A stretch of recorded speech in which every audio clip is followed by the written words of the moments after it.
Good morning students, good morning all of you. तो students, आज हम एक न्यू चैप्टर जो है वो स्टार्ट करने वाले हैं। और अभी तक हमने 2 चैप्टर कंप्लीट कर लिए हैं आपके, chapter number 1 and chapter number 5। Okay, अब चैप्टर नंबर जो न्यू है वो स्टार्ट करने वाले हैं, वो है चैप्टर नंबर 4। ठीक है, और नाम क्या है इस चैप्टर का? Diversity in the living organisms. ठीक है, चैप्टर का नाम है diversity in the living organism. अब इसका सबसे इस चैप्टर का पहले इसका मीनिंग समझते हैं, और मीनिंग समझने के बाद इसको हम क्या करेंगे, धीरे धीरे इस चैप्टर को समझते हुए चलेंगे आगे तरफ। ठीक है, और स्टूडेंट चैप्टर काफी बड़ा है तो अच्छे से ध्यान दें आप। तो पहले बात कर लेते हैं चैप्टर के मीनिंग की। तो सबसे पहले आपका आता है मीनिंग डाइवर्सिटी। ठीक है,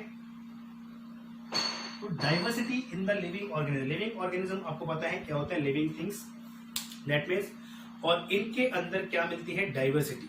डाइवर्सिटी मीन्स मतलब होता है, इसको हिंदी में अगर हम स्पेल करें तो विभिन्नताएं। किसी भी लिविंग ऑर्गेनिजम्स की आप जो हम अपने सराउंडिंग्स में देखते हैं, जैसे आप डिफरेंट क्या देख रहे हो, प्लांट्स देख रहे हो, डिफरेंट एनिमल्स को देख रहे हो।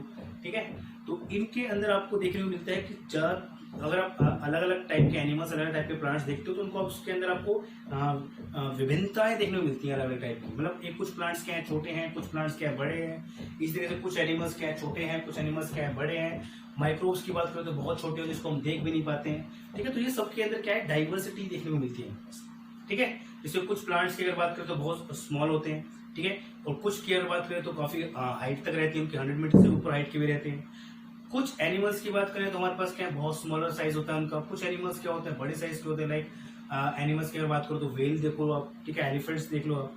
ठीक है, और कुछ स्मॉल एनिमल्स की बात करें तो बहुत स्मॉल एनिमल्स भी आपको देखने को मिल जाते हैं। ठीक है, जो जिनकी लेंथ जो होती है माइक्रोमीटर्स के अंदर रहती है। तो इस तरीके से आप उनके साइज के अंदर डाइवर्सिटी देखने को मिलती है, उनके हैबिटेट के अंदर, उनके न्यूट्रिशन के अंदर, ठीक है, उनके बॉडी स्ट्रक्चर्स के अंदर आपको डाइवर्सिटी देखने को मिलती है। तो ये जो डाइवर्सिटी है, अगर हम बात करें लिविंग ऑर्गेनिजम्स की, जो अप्रोक्सीमेटली हमारे पास क्या 1.7 to 1.8 मिलियंस के आसपास है, उनके अंदर आपको डिफरेंट फॉर्म्स एंड साइज के मिलते हैं आपको अलग अलग। और वर्ल्ड के अंदर अभी, और इतना देखो, आप एक सिंपल सी बात है, वर्ल्ड के अंदर इतने सारे लिविंग ऑर्गेनिज्म है जिसको आप कभी लाइव देख भी नहीं सकते। ठीक है, तो अब आपको इस चैप्टर के अंदर पढ़ना क्या है, मैं अगर ब्रीफ करना चाहूँ इस चैप्टर को, तो स्टूडेंट्स इस चैप्टर में आपको एक तरीके से क्या किया जाए, पूरे वर्ल्ड के अंदर जो लिविंग थिंग्स हैं, ठीक है, एक तरीके से करना है आपको उसको एक सिंपल से छोटे से चैप्टर के अंदर क्या करना है, उसको स्टडी करना है। ठीक है, आपकी बुक के अकॉर्डिंग आपको चैप्टर हो सकता है थोड़ा सा बड़ा लगे, लेकिन अगर मैं बात करूं तो आपको इस छोटे से चैप्टर के अंदर आपको देखो दुनिया के ऑर्गेनिजम्स को एक साथ पढ़ना। अब दिमाग में क्वेश्चन आ रहा होगा कि इतने सारे ऑर्गेनिजम्स को एक साथ पढ़ना, उनको याद रखना थोड़ा मुश्किल है। मुश्किल थोड़ा नहीं, बहुत ज्यादा मुश्किल है। अब उसको याद नहीं कर सकते, ह्यूमन बींग्स नहीं कर सकता है सारे काम, लेकिन इसके लिए क्या क्या है, कुछ सिस्टम बनाए गए। तो उन सिस्टम को हम समझेंगे कि उन सिस्टम के अंदर क्या है। ठीक है, उस सिस्टम के अकॉर्डिंग हम क्या करेंगे, एनिमल्स को समझने की कोशिश करेंगे, प्लांट्स को समझने की कोशिश करेंगे, उन सारे एनिमल्स और प्लांट्स के क्लासिफिकेशंस करेंगे। तो वो सिस्टम किस तरीके से डिजाइन किया गया है ताकि हमें वो याद करने में, तो समझने में क्या हो सके, इजी हो सके, ताकि उसको हम अच्छे से समझ सके और उसके बारे में जान सके, और उसके अंदर क्या कर सके, डिफरेंट ऑर्गेनिजम्स की अच्छे से क्या कर सके, स्टडी कर सके। और इनकी जरूरत क्यों पड़ी, क्यों हम करते हैं इनकी स्टडी, वो सारी चीजें जो है हम इस चैप्टर के अंदर क्या है, पढ़ने वाले। ठीक है, तो इसके अंदर स्टूडेंट्स हम शुरुआत करते हैं। हम बात कर रहे हैं डाइवर्सिटी की, तो स्टूडेंट्स पहले शुरुआत करते हैं, हम एक क्वेश्चन शुरुआत करते हैं यहाँ पे। तो एक क्वेश्चन आता है स्टूडेंट्स इसको लेके कि अगर हम बात करें किसकी, इंडिया की, तो वो वर्ल्ड वाइड अगर हम बात करें तो पूरे वर्ल्ड के अंदर क्या डिफरेंट टाइप के ऑर्गेनिजम्स आपको देखने को मिलते हैं। इंडिया को एक क्या होता है, एक मेगा डाइवर्सिटी नेशन के अंदर काउंट किया जाता है। ठीक है, मेगा डाइवर्सिटी मतलब क्या होता है, इंडिया के अंदर क्या है, डाइवर्सिटी क्या है, काफी हाई या काफी अच्छी देखने को मिलती है। अब इंडिया के अंदर क्यों मिलती है, इंडिया अब किसी भी कंट्री के अंदर या किसी भी एरिया के अंदर जो डाइवर्सिटी है वो डिपेंड्स करती है सर्टेन फैक्टर्स पर, जैसे एनवायरमेंटल कंडीशन किस टाइप की है, सनलाइट की अवेलेबिलिटी कितनी है, न्यूट्रिशन सोर्सेज कितने हैं, ठीक है। तो ये कई सारे फैक्टर्स हैं जिन पे क्या करती है किसी पर्टिकुलर एरिया की डाइवर्सिटी जो है वो क्या करती है डिपेंड करती है। तो इंडिया की जो लोकेशन है, अगर वर्ल्ड वाइड अगर बात करें, जो ग्लोब के अंदर उसकी लोकेशन है, उसकी वजह से ये जो है उसको मेगा डाइवर्सिटी नेशन का क्या मिला है, तबका मिला है। जिसके अकॉर्डिंग अगर बात करें तो इंडिया के अंदर बहुत ज्यादा टाइप्स के क्या मिलते हैं आपको, एनिमल्स मिल जाते हैं, बर्ड्स मिल जाते हैं, बहुत सारे टाइप के आपको प्लांट्स मिल जाते हैं, माइक्रोब्स मिल जाते हैं आपको, जिसकी वजह से क्या किया है इंडिया को दिया गया है क्या, एक बिग मेगा डाइवर्सिटी का नंबर दिया गया है। ठीक है। तो अब इसके बाद हम बात करते हैं हमारी ब्रांच की। तो हमारी ब्रांच जिसके अंदर उसको स्टडी करने वाले हैं वो हमारी ब्रांच क्या कहलाती है, टैक्सोनॉमी। ठीक है, बहुत इंपॉर्टेंट है स्टूडेंट्स, ये आपको कई बार पूछ लेते हैं कि व्हाट इज टैक्सोनॉमी, क्या होती है।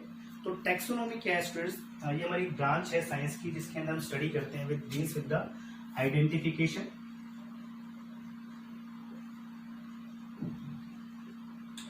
Nomenclature and classification. Actually students अब हम बात कर रहे थे किस चीज की, कि हमें स्टडी करनी है। फॉर एग्जांपल आपको कोई ऑर्गेनिज्म दिया जाता है, ठीक है, स्टडी करने के लिए। अब सिंपल सी बात है, आपको नहीं पता कि भाई कौन सा ऑर्गेनिज्म है क्योंकि आपने कभी उसको देखा ही नहीं। ठीक है, आपको एक अननोन इंडिविजुअल दे दिया आपको स्टडी करने के लिए कि आप इसके बारे में बताएं और उसको समझें। ठीक है, तो सिंपल सी बात है, वर्ल्ड के इतने सारे ऑर्गेनिज्म है कि कभी हमें मौका नहीं मिलता कि हम सारे चीजों को या सारे ऑर्गेनिजम्स को कभी देख पाए पूरी लाइफ टाइम के दौरान।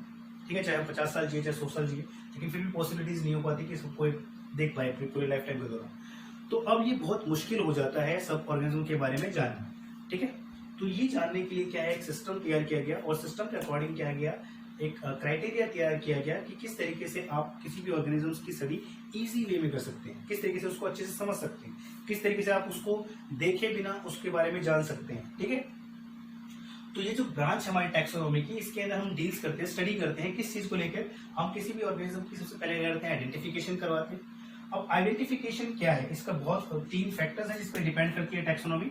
एक उसकी आइडेंटिफिकेशन, एक उसका नोमेनक्लेचर और एक उसकी क्लासिफिकेशन। तो होती क्या चीजें हैं, अगर मैं बात करूं इसकी आइडेंटिफिकेशन की, तो देखो सबसे पहले चीज क्या आती है, और स्टूडेंट्स कभी भी कोई आपको ऑर्गेनिज्म दिया जाए तो सबसे पहला काम होता है उसको आइडेंटिफाई करना। ठीक है, क्योंकि अगर आप उसके बारे में जानते ही नहीं है, आप उसको आइडेंटिफाई कैसे करेंगे।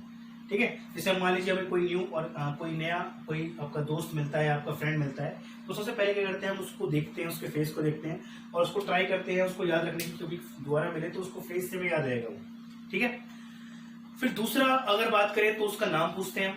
ठीक है, उसका नाम क्या है, तो नाम के बेसिस पे भी याद रखा जाता है उसको। और फिर तीसरा क्या करते हैं, हम उसको किसी से रिलेट कर देते हैं, या तो हमारा कोई रिलेटिव है या हमारा कोई फ्रेंड है, कहाँ रहता है, कहाँ उसका गांव कौन सा है, उसका शहर कौन सा है। ठीक है, इस टाइप से किसका फ्रेंड है, किसका भाई है, किसका ठीक है, इस तरीके से कोई रिलेशन है किसके साथ है, तो इस तरीके से क्या होता है, याद करने का तरीका होता है। तो अब मान लीजिए कोई भी इंडिविजुअल आपको दिया गया, तो सबसे पहला हमारा काम क्या होता है, उस ऑर्गेनिजम्स के बारे में आइडेंटिफिकेशन करना। अब क्वेश्चन ये आता है कि किसी भी इंडिविजुअल को, एक न्यू इंडिविजुअल को आप आइडेंटिफाई कैसे करेंगे। तो आइडेंटिफाई करने के लिए सबसे बेस्ट तरीका हमारे पास क्या होता है कि हम उसके फीचर्स की स्टडी करते हैं। उसके फीचर्स की स्टडी करने के लिए जैसे आपको मान लीजिए आइडेंटिफिकेशन करनी है एक ह्यूमन बींग्स के बीच में और एक काव लगा लो, बफेलो लगा लो। तो सिंपल सी बात है, आप काव को देखकर बोल सकते हैं एक काव है, और ह्यूमन बींग को देखकर बोल सकते हैं कि ह्यूमन बींग्स। तो आपने कैसे आइडेंटिफाई किया दोनों इंडिविजुअल को, तो आपने उसको मॉर्फोलॉजिकल फीचर्स देखे। सबसे पहले आपने देखा भाई काव का क्या है, 4 लेग्स हैं, 4 लिम्स हैं, हाइंड लिम्स है, एक टेल है, ठीक है, माउथ है उसका, ईयर्स हैं, किस टाइप के हैं। ठीक है, उसी कंपैरिजन में ह्यूमन बींग्स को चेक किया, तो ह्यूमन बींग्स से क्या है, 2 4 लिम्स है जिसका वो यूज कर पा रहा है, वो दोनों पैरों पे क्या है, खड़ा हुआ है, जबकि उसको वो 4 लेग का इस्तेमाल कर रही है उस चीज के लिए। तो दैट मीन्स क्या है, ये उसकी मॉर्फोलॉजिकल फीचर है जो आप उसको बाहर से देख कर और बाहर से देखकर पता लगा रहे हैं। तो ये सारे क्या है, उसके फीचर्स कहलाते हैं। तो जनरली अगर हम बात करें तो किसी भी ऑर्गेनिजम्स के लिए हमें स्टडी करनी होती है तो हम उसके कैरेक्टरिस्टिक्स के बारे में स्टडी करते हैं। तो उसकी कैरेक्टरिस्टिक्स जो हो सकती है डिफरेंट टाइप की हो सकती है, लाइक उसकी मान लीजिए उसकी मॉर्फोलॉजिकल कैरेक्टरिस्टिक्स हो गई, उसकी एनाटॉमिकल कैरेक्टरिस्टिक्स हो गई, साइटोलॉजिकल हो गई, मॉलिक्यूलर हो गई, ठीक है, और डिफरेंट फिजियोलॉजिकल फीचर्स हो गए। तो ये सारे फीचर्स को हम क्या करते हैं, स्टडी करते हैं, और उस स्टडी के बेसिस पे क्या करते हैं, उसको आइडेंटिफाई करने की कोशिश करते हैं। ठीक है, हम एक आइडेंटिफिकेशन बनाते हैं उसके लिए कि हाँ भाई ये ऑर्गेनिज्म क्या है, ये वाला। अब इससे मिलता जुलता ऑर्गेनिज्म, अगर इसके मिलता जुलता फीचर वाला कोई भी इंडिविजुअल कभी भी आपको मिलता है तो समझ लिया आप उसको इसके साथ क्या करते हैं, रिलेट कर लेते हैं। ठीक है, जनरली क्या करते हैं, रिलेट कर लेते हैं। अगर वो थोड़ा सा उससे स्लाइटली डिफरेंट दिख रहा है तो उसको क्या कर देंगे, हम अलग कर देंगे इसको। ठीक है। अगर सारे फीचर क्या है उसके सेम मिलते हैं आपको, मान लीजिए काउ सेम है लेकिन कोई दूसरी वैरायटी की आपको दूसरी ब्रीड मिलती है आपको कहीं पे किसी फॉरेन कंट्रीज के अंदर, तो आप उसको देखकर इसके फीचर्स को कोरिलेट कर सकते हो एंड देन आइडेंटिफाई कर सकते हो हाँ भाई ये काउ ही है, क्योंकि ये सारे फीचर जो हमें इसके अंदर देखने को मिल रहे हैं वो हमने काउ के लिए ऑलरेडी पढ़ चुके हैं, तो इसलिए हम बोल सकते हैं कि भाई ये क्या है इस टाइप के।